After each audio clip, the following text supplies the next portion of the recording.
All right, good evening, everybody. It's been a long time no see, so I ain't been able to do a lot of D&D related stuff lately, but I had a little bit of free time tonight, and this one I'm gonna give a shout out to my boy Chris, who he posted something about an Ambernick on Facebook today, and told him I don't have an Ambernick, but I do have a Miyoo, which is a little bit more cost effective.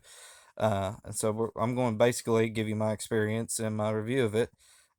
First and foremost, obtaining it to begin with. Now, there's two different ways you can go about it. You can get it off of Amazon, although it'll be a little bit more pricier on that.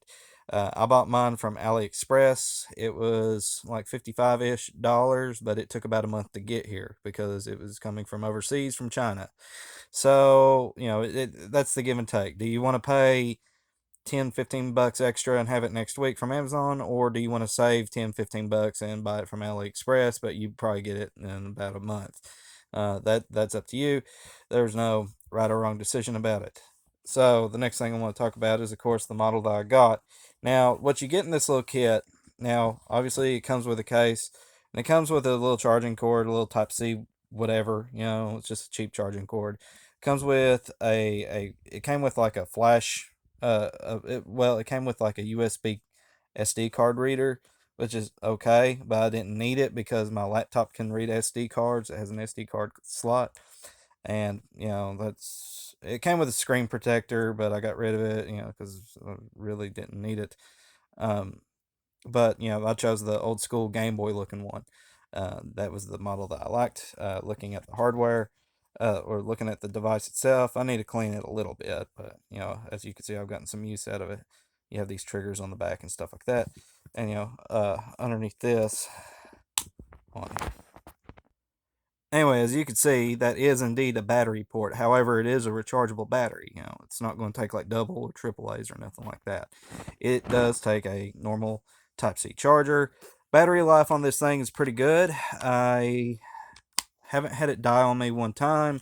I'm usually able to get about 4 or 5 hours of play and then charge it up. But even then, it's still got a pretty good amount of battery life still left on it. So, first things first, by the way, of course, it's an emulator, and so it comes with an SD card. Now, this is not the stock SD card it came with.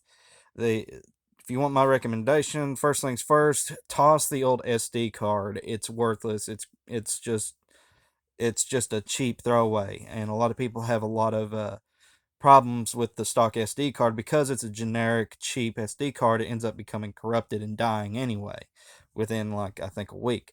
So if you're going to get one of these, go ahead, go to Walmart, get yourself a SanDisk, or whatever. Get yourself a name brand one. Don't have to spend a lot of money on it, and you don't have to get something with a lot of. You don't have to get a crazy amount of memory on it. Let me get mine out here, and it just pushes in, clicks out. So there's mine. I'm just a 64 gigabyte. It's just an ImageMake Pro. That's all it is. So that's all you gotta do. Now, of course, I mentioned the fact that it's a name brand one because primarily it's going to last a lot longer, and it's just going to be a better all overall experience. And it does come with games already installed on it. But to be totally honest with you, you don't have to keep them all because, from my personal experience, the games that came with it, uh, you have a lot of repeats, especially with a lot of international versions, like, for example, a lot of Japanese versions of Castlevania and stuff like that. And if you're into that, you can have that. But however, I've just never been a big fan of it.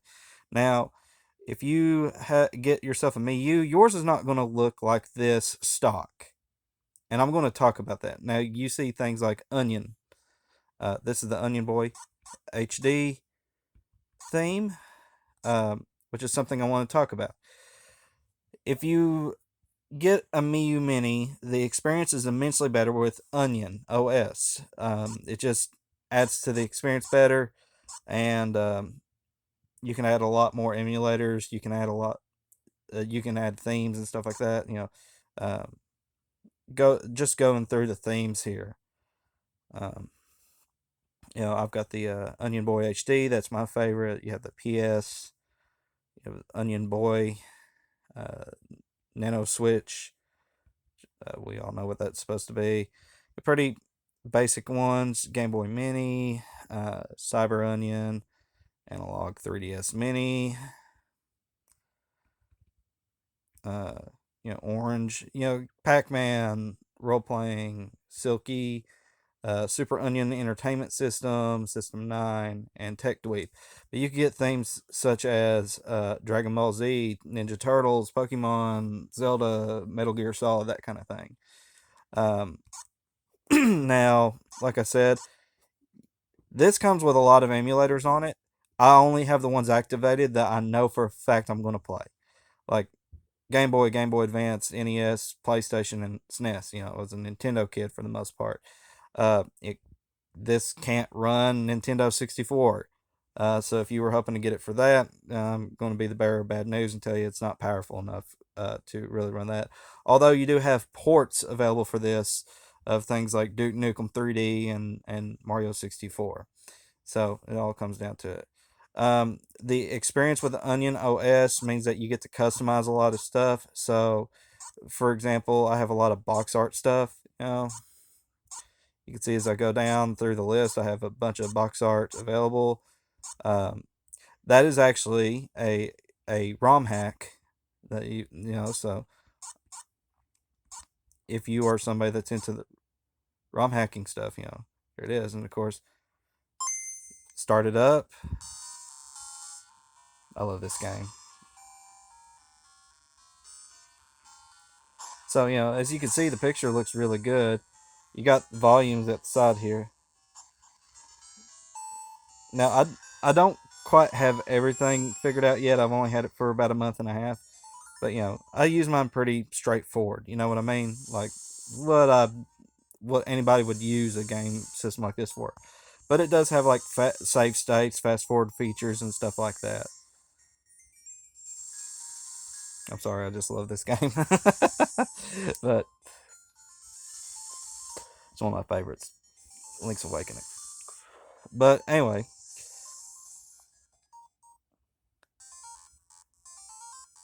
I'll let it get to the title screen before we back out of this.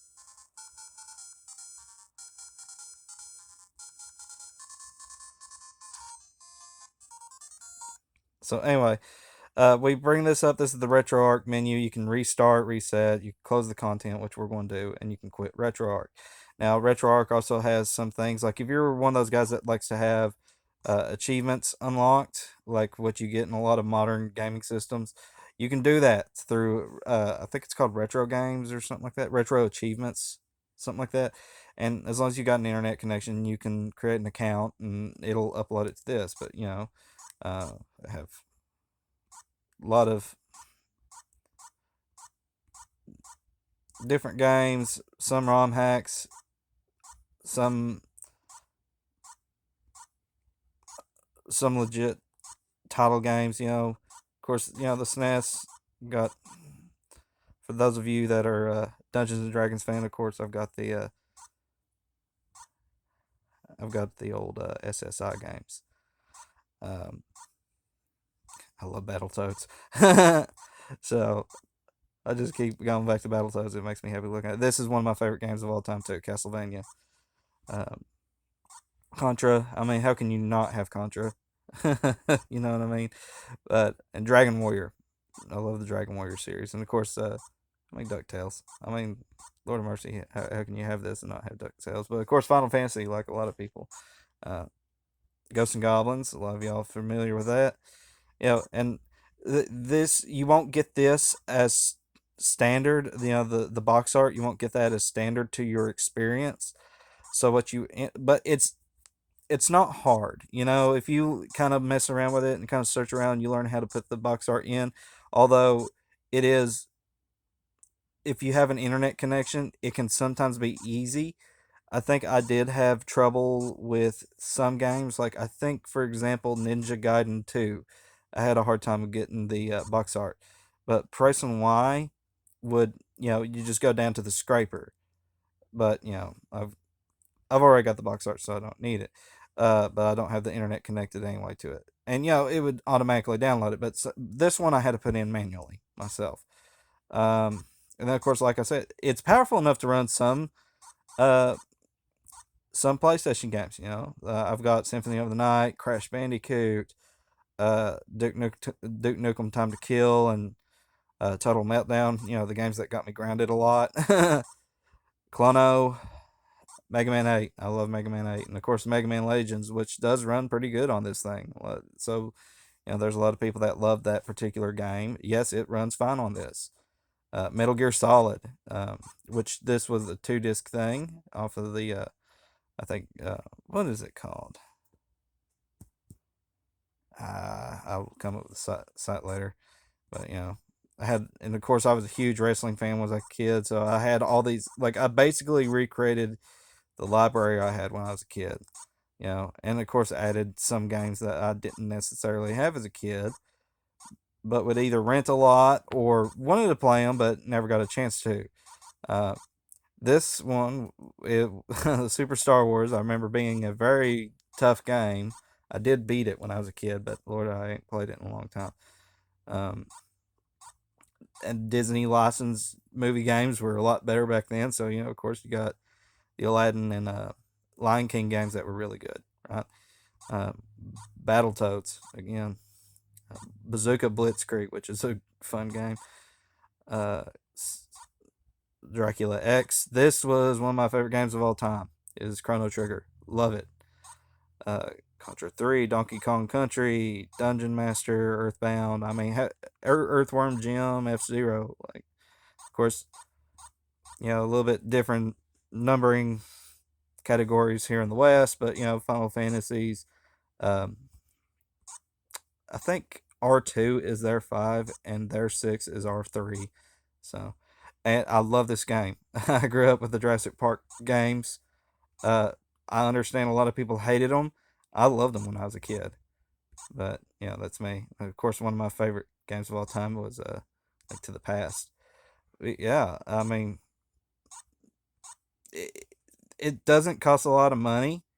It's, and you don't have to be like this super um, knowledgeable computer geek to know how to run this thing and download it, because the cool thing is Retro Gaming Core, I think is what his channel name is and his website's called.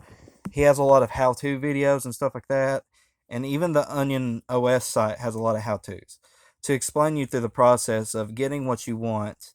Like I said, just I would personally start with just getting yourself a fresh SD card, putting Onion OS on it, and then when you boot up the system, what it'll originally do is it'll give you a package manager, right?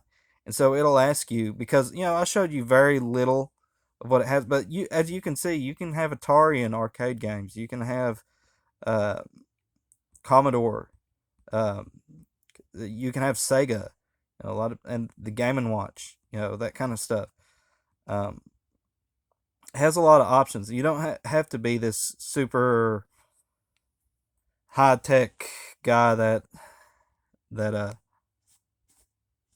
to make this thing work. That's what you'll see when you bit this thing up, and it'll get you started with some of the stock emulators. But if you decide you don't like the emulators that come with it, you can always download emulators off of the internet to make the experience better. But by and large, I think this is a really good value. $55 for what is essentially an Android with emulating with emulators in it, right? And it comes with its own ROMs, but you can always Vim. What is that one site called? Vim's Vault. I can't remember the name of it. I'll try to find. I'll try to get that later. I'll probably put it in the comments. But yeah, like you don't have to. It's not a lot of money. You'll $55. I understand. Don't just waste money. But if you have $55 and you want one of these things, you can't go wrong with this. This is pretty high quality for what it is, and it's very easy to tweak into what you want. Like I said, if you're wanting Nintendo 64 games, you're not going to get that out of this. But you know, the one thing I'll say is if you do the Contra test, which is you hold down, then you move the buttons back and forth like that to see if the character stays ducked or if they move left or right. it does fail that contra test. If you do that, the character will go left. Do that, the character will go right out of the ducking position. So it does fail the contra test. Now, is it something that absolutely ruins the experience? No, I don't think so. I can still play Contra just fine with it. But, that all comes down to your personal preferences, right? So, I just showed you just a little bit. And, like I said, I mostly made this for my buddy Chris. Because the Ambernick, you can't go wrong with the Ambernick neither. Ambernick is a little bit more pricier. I will say that. But if you're looking at something that can handle from what I would say Atari all the way up to PlayStation, this will do that. And there's a lot of people that have already worked on Nintendo DS games for this as well. So I haven't tried any of that stuff yet. I may end up trying in a little while myself, but for the most part, as of right now, the buttons are nice and they're nice and clicky. They don't feel cheap. They feel like a Game Boy. They feel like the Game Boys I remember, and everything's nice and clicky. The shoulder buttons, of course, most of the games I showed you are not going to take advantage of these, with the exception of the SNES games will take advantage of the L and the R, but the L2, R2, you won't really see a lot of that being used until you get to the PlayStation. Um, Mostly they're there for like some of the emulating stuff that people normally do, where you hold the middle button and press R2, it'll fast forward the game. So if like you're somebody who plays these RPGs where there's a lot of grinding, but you can't stand spending several minutes or even hours grinding for something, you can speed through that whole process if you wanted to. That's up to you. Um, and some people, because again, a lot of people play this especially for Pokemon, and I understand that. So I'm going to bring that up because I grew up with Pokemon as well. I was born in '89, so that was like when it came to America, I was like 8, 9 years old, something like that. I think it came out in '98, so I was 9 years old. So a lot of people ask about, again, I brought up the ROM hacks, but there's a particular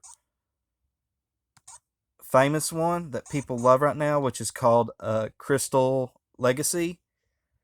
So that was put out, which was a patch of Pokemon Crystal, and some people are wondering if it'll play that. Well, I can assure you it will indeed play that. As you can see, Crystal Legacy. Now, if you're wondering, oh, it didn't play the intro, it will. That was just the last time I had it open. So, like, I'll show you. Like, it literally is just Crystal with a patch file. That's all it is. So, like, you get some things earlier than you normally would any other time. But, I'm starting to run out of time, so I guess I'll just go ahead and I'll close this out and get this video wrapped up.